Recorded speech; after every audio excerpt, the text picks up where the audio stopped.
Au contact de ce monde immobilier, on accueille Patrick Monti. Bonjour. Bonjour. Merci de nous avoir rejoints. Vous êtes le cofondateur d'Osiris Investissement et votre spécialité, c'est notre spécialité de nous envoyer voyager, rêver dans des zones un petit peu tropicales. D'avoir une offre de produits immobiliers à l'étranger, plutôt dans des zones ensoleillées, soit pour de l'investissement ou soit pour de la résidence secondaire. Alors justement, quand on pense investissement dans des pays ensoleillés, comme vous dites, on s'adresse à qui?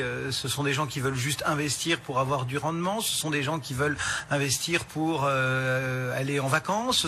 Qui on trouve finalement? Vous avez fait la segmentation. Il y a des gens qui veulent investir pour avoir du rendement, parce qu'effectivement il y a des rendements qui sont plus élevés dans toute cette zone-là, avec une fiscalité qui est plus douce, donc du rendement net plus élevé. Ensuite, il y a des gens qui veulent y passer une partie de l'année. Bon, nous faisons de l'immobilier depuis un certain nombre d'années sur la France, bien évidemment, mais nous avons vu qu'il y avait une offre, une demande plutôt de gens qui on pourrait parler de mode de vie un peu pionnier, de gens qui veulent s'installer une partie de l'année hors de la France pour bénéficier d'un climat plus agréable et d'un coût de la vie plus faible. Mais ce qu'il faut bien intégrer, j'ai bien dit une partie de l'année. Ce sont des gens qui, avec la baisse des coûts du transport aérien, comme on en parlait dans l'émission précédente, là, avec la baisse du coût des transports aériens, peuvent faire des allers-retours plusieurs fois par an. Je rappelle que on peut aller en Asie pour 600 €. Là, tout à l'heure, l'émission parlait des low cost. On peut aller pour 600 €. Comme le coût de la vie est moins élevé sur place, ces 600 €, ils sont transparents. Donc voilà. Justement, vous nous parlez de rendement, de fiscalité, etc. Est-ce qu'on peut justement faire un petit point chiffré, en termes de rendement, à quoi? Et puis où on va surtout, parce que moi vous me faites rêver, mais on va où là finalement, là où on peut aller à Bali, on peut aller en Thaïlande, voire alors beaucoup plus proche, parce que là aussi il y a une segmentation dans les demandes dans la zone euro au Portugal. Mais on peut aller donc Bali, Thaïlande, qui effectivement il y a les deux aspects. Il y a l'aspect purement financier, donc il y a des gens qui vont investir pour avoir un rendement, et puis il y a d'autres personnes qui vont s'organiser en termes de mode de vie pour passer une partie de l'année sur ces zones-là et louer leurs biens le reste de l'année de manière à se faire financer leur résidence secondaire par des locations, par des locataires. Bon, donc ça c'est... En termes de chiffres, alors... Les destinations, les chiffres. En termes de chiffres, oui, on peut à l'heure actuelle avoir des rendements qui sont sur des modes de produits dédiés à l'investissement qui varient de 7 à 10%. Ah oui. Oui, tout à fait, oui. Où ça? En Thaïlande, par exemple. Et là, ce sont des produits, je dirais, location saisonnière avec mode de gestion hôtelier, avec un avantage compétitif pour ces zones-là, qui sont tout simplement la période d'ensoleillement qui est beaucoup plus grande que dans notre zone géographique à nous. Mais bien sûr, mais en même temps, j'imagine qu'il y a quand même des périodes de l'année où il fait pas très très beau quand même, et donc du coup, ça fait une vacance locative assez importante. De manière simple, la période où il fait pas très très beau, elle est beaucoup plus faible que chez nous. Il n'y a pas de morte saison comme on peut avoir à Biarritz ou à Cannes. Il n'y a pas de morte saison. Il y a une basse saison, il y a une haute saison, il y a une peak season. Bon, ouais, il y a une mousson quand même. Juillet-août, c'est bien plus vieux là-bas, c'est pas que du soleil. Moi, je suis allé plusieurs fois, par exemple, à Phuket ou en Thaïlande, dans ces zones-là. Je dirais, la morte saison ici, quand il fait froid et quand on voit des kilomètres de résidences vides, on ne voit pas ça dans cette zone tropicale. Pas que la Thaïlande et l'Indonésie, on ne voit pas ça. Et les zones que j'évoque ne sont pas caractérisées par des fortes pluies. Non. Et j'irais jusqu'à dire après,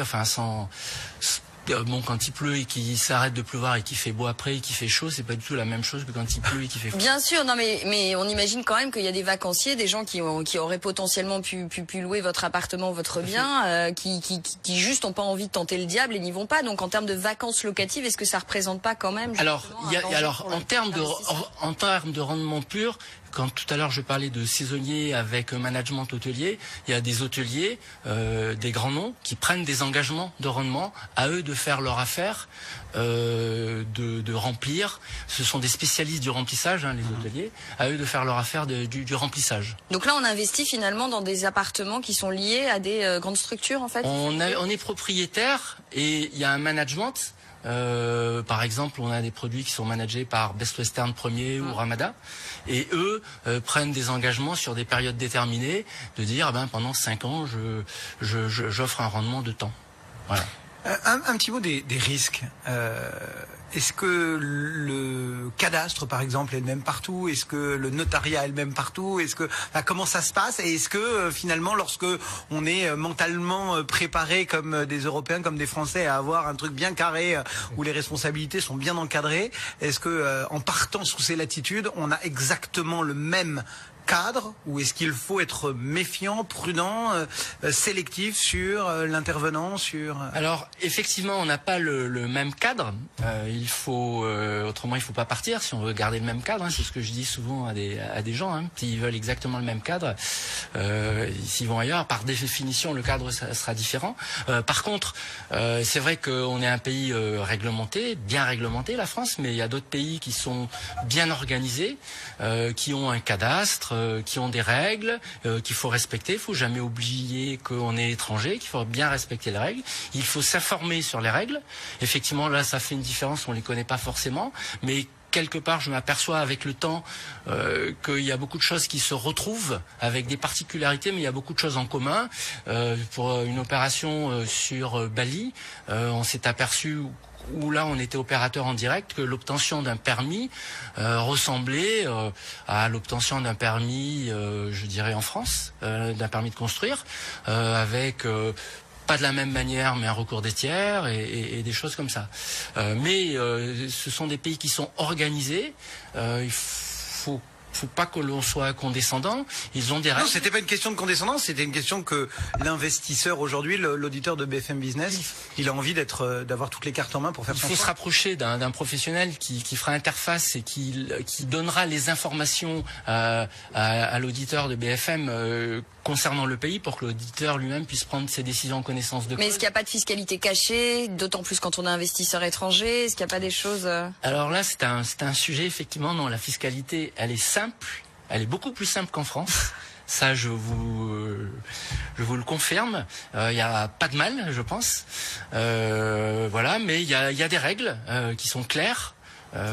Sur le fait de pouvoir louer un bien, la réglementation sur les revenus fonciers, c'est très clair. Il faut, comme partout, un peu de bon sens pour se rapprocher des gens qui connaissent. Alors soit des spécialistes, nous on est organisés pour avoir des francophones qui sont implantés dans des collaborateurs qui sont français et qui sont implantés, qui connaissent les règles ou qui mettent en rapport, le cas échéant, c'est souvent c'est ce qu'il faut faire aussi, avec des spécialistes locaux accrédités localement, soit des notaires ou soit des avocats.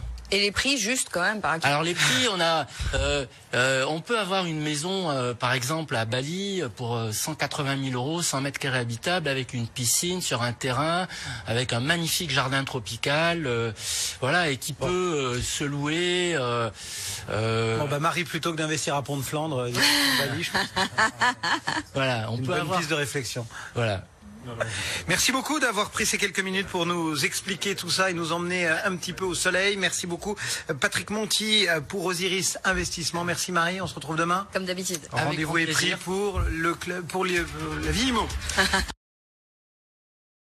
Et on reste au contact de ce monde immobilier et on accueille Patrick Monti. Bonjour. Bonjour. Merci de nous